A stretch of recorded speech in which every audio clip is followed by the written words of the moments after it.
Mira Business FM, your daily guide to the markets, money, and more.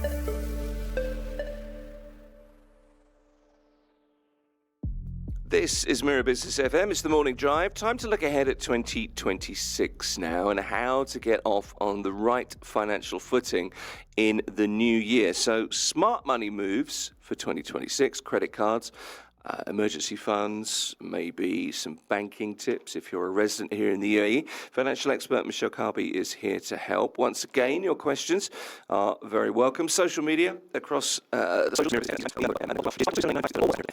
have you here, of course. Understanding credit cards. We've talked about this at length over a number of different programs, but lots of people rely heavily on credit cards here in the UAE. What are the most common mistakes people make that lead to debt, which leads to high interest repayment? Absolutely, Tim. Thanks so much for having me again. I think the important thing, just circling back to what you mentioned, is going back to the use of credit cards. Let's step away from the multiple credit cards and rather consider just one or one and a second as a backup emergency if you absolutely need to use it. But step away from having multiple credit cards because it's a real trap to get yourself into, because in the flash of an eye and the tap of your phone, you can be in some serious debt by overspending across multiple credit cards. And people take out a credit card to pay a credit card, etc. So it becomes a never-ending burden on yourself. And sometimes it can be so overwhelming that you don't even know where to start in terms of the repayment structure. Oh, it's so easy though, isn't it? I mean, it's great. In so many ways, it's so, excuse me, it's so easy to spend money. It's so easy just to tap your card. It's so easy to buy something online.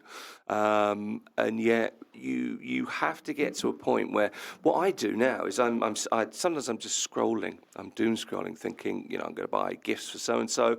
And then I see something and I think, well, that's good. Or I get an offer by email. It's like, oh, there's this is now 20% cheaper, whatever it is. And I think, oh, great, but I check myself. I try really hard to do it so that I just sit and ask myself the question, so do I need this?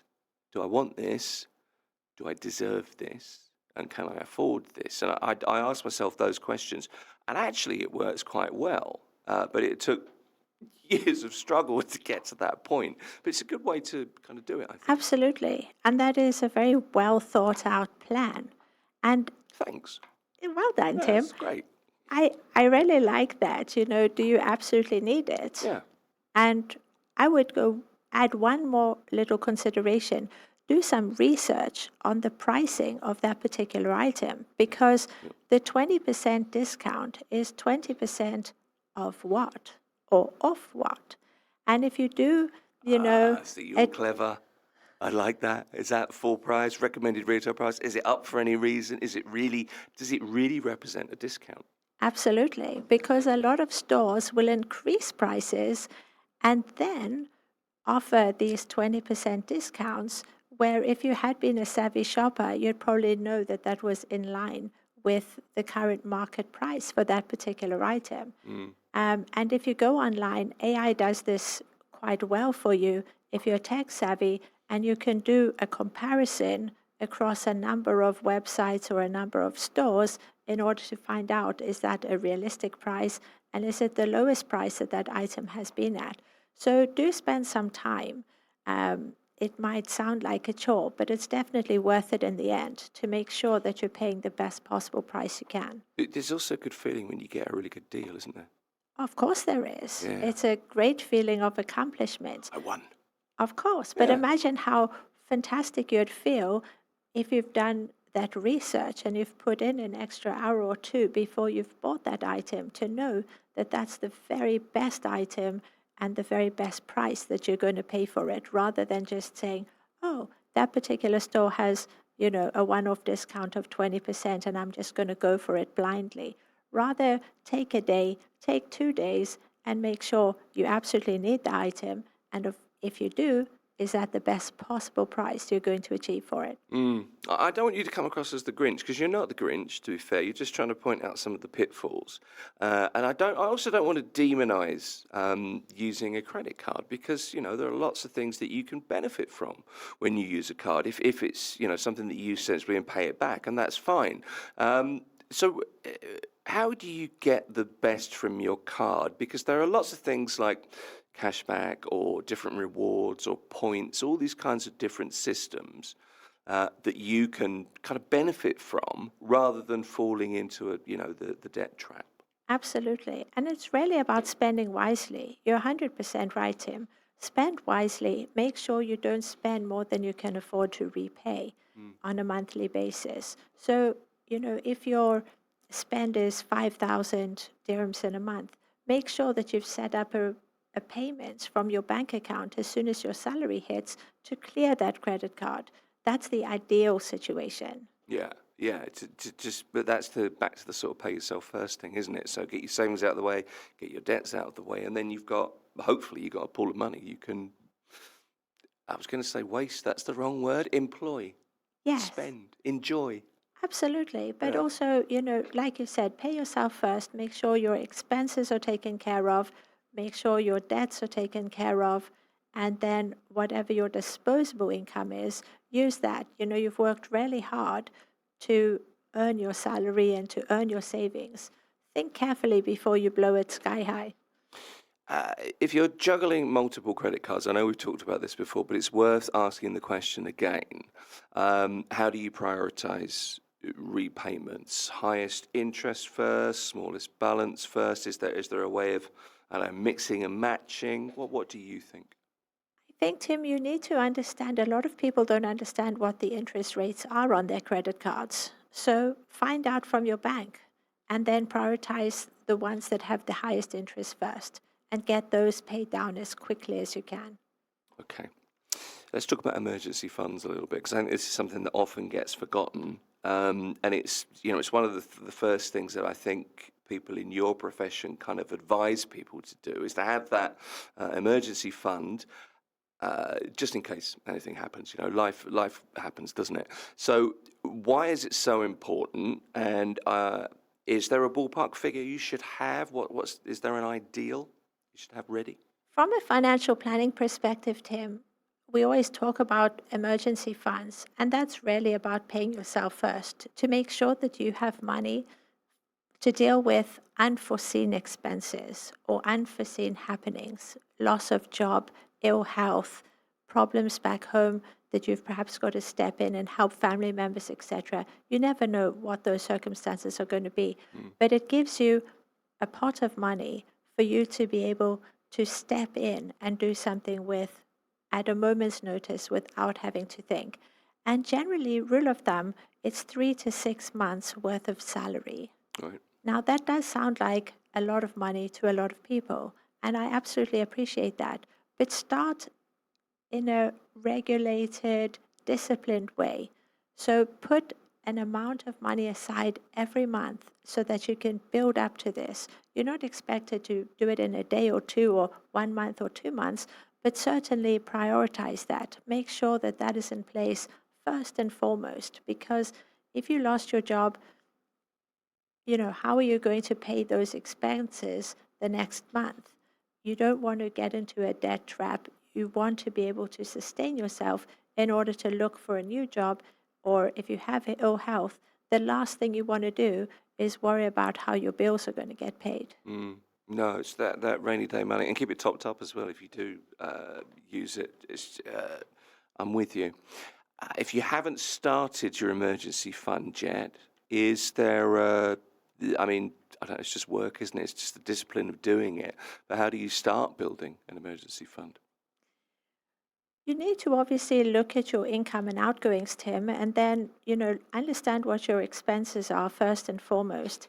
And then once you've accounted for those, looking at what money you have left over and what you can apportion towards building your emergency fund. And it does take time. Sit down, in a disciplined way, and it's going to take a little bit of hard struggle in order to get there, because these are disciplines you might not have ever had to consider in your life before.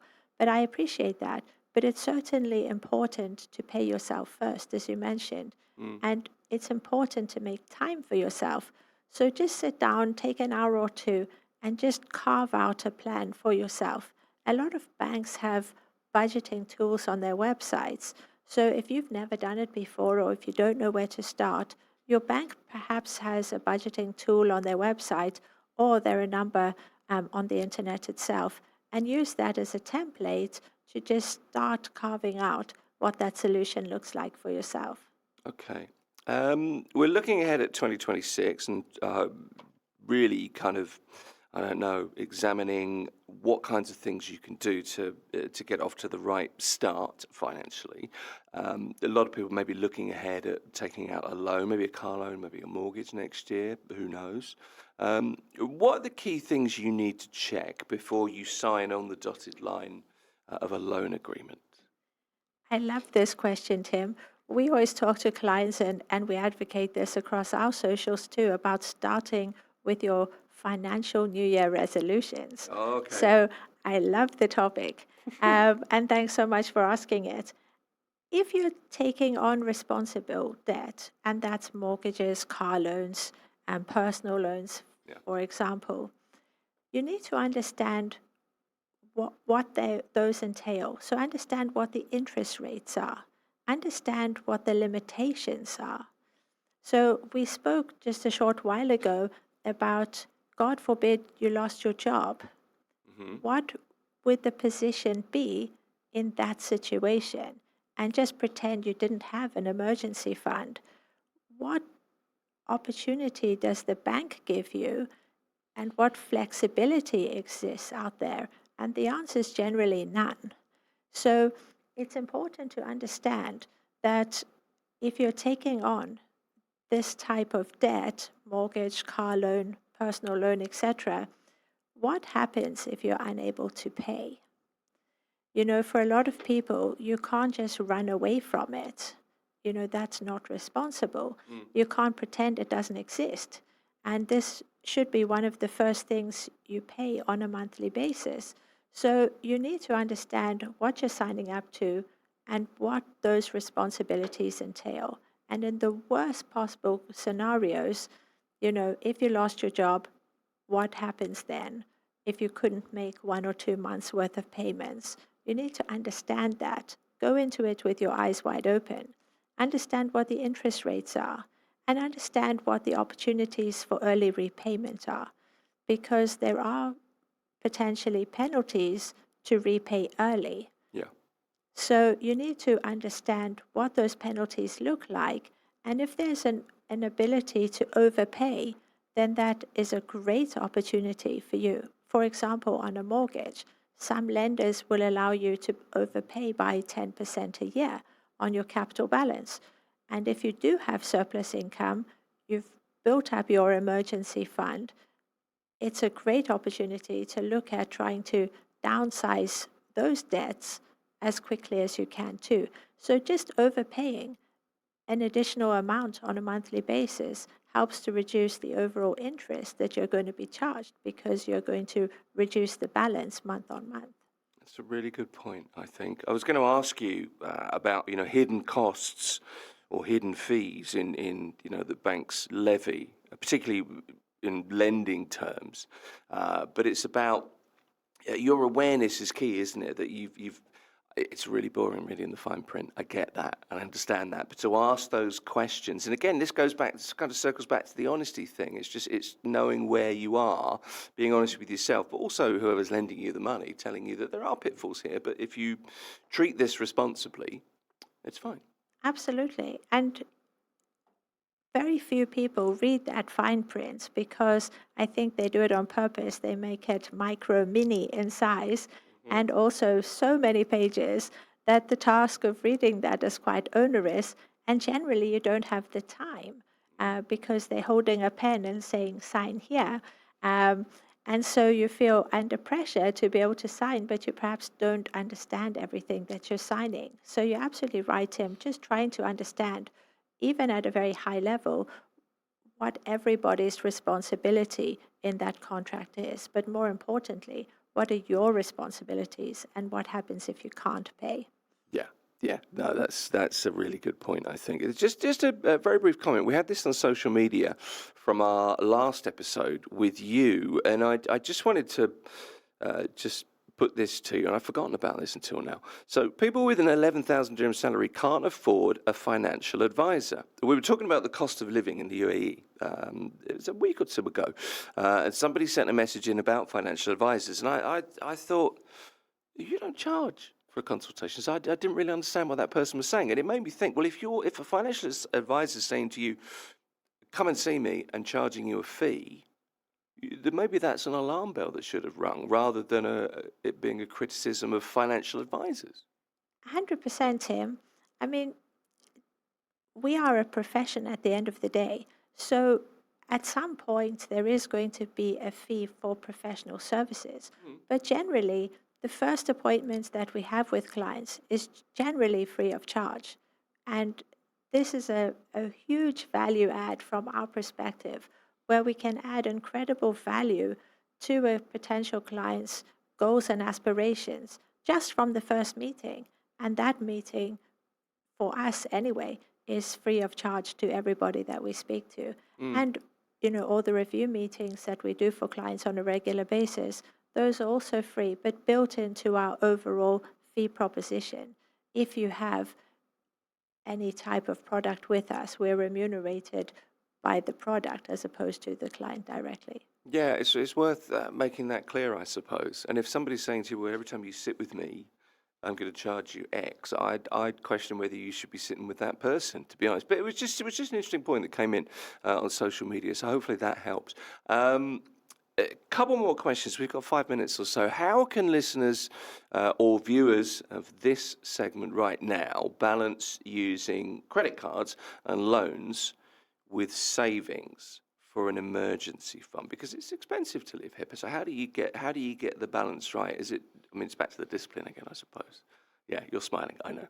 It's kind of the obvious question. It is. It's going back to the discipline and going back to carving out those boxes, right? And understanding what your expenses look like. And that is number one key important. Understand your expenses.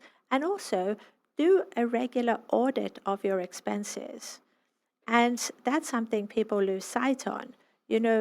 Have a look at those Apple subscriptions, for example. Other platforms are available.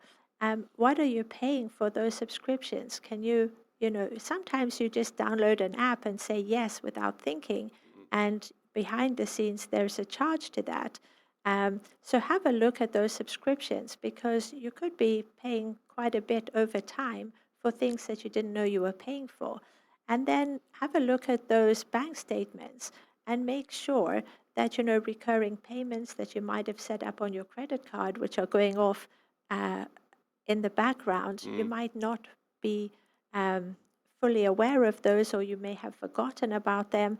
So, on a regular basis, at least once a quarter, just revisit those expenses and understand what you're paying for. And I think that's hugely important. And you could potentially do a lot of shopping around to make sure that you're getting the best value for any subscriptions or services that you're paying for, and make sure that you're keeping your expenses in check. That's a good point, actually. Shop around, try and get a better deal.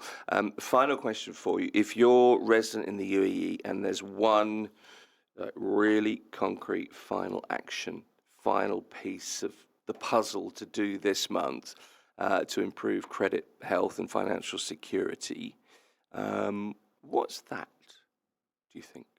Is there one thing? I know sometimes I feel like I'm asking you really difficult, vague questions.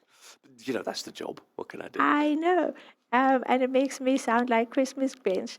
But I think we need to just circle back and say, understand your limits and understand, budgeting, and do invest time in yourself and pay yourself first, Tim. So Right. I think those are just key considerations. I think you're probably right. I always like talking to you, Michele. Thank you. Michele Carby is a financial expert. Thank you again. Sound advice. And all the best for the festive season for 2026 as well. Thank you, Tim, and thanks for having us. And best wishes over the festive season to all the listeners too. It's been great to be with you. Good to have you here. It's the Morning Drive. This is Mira Business FM. A subscribe is always appreciated wherever you join us from. Get in touch. Tell us what you think. Everything is available to watch and or listen again. And so you can find us wherever you find your podcast. Just search Mira Business FM.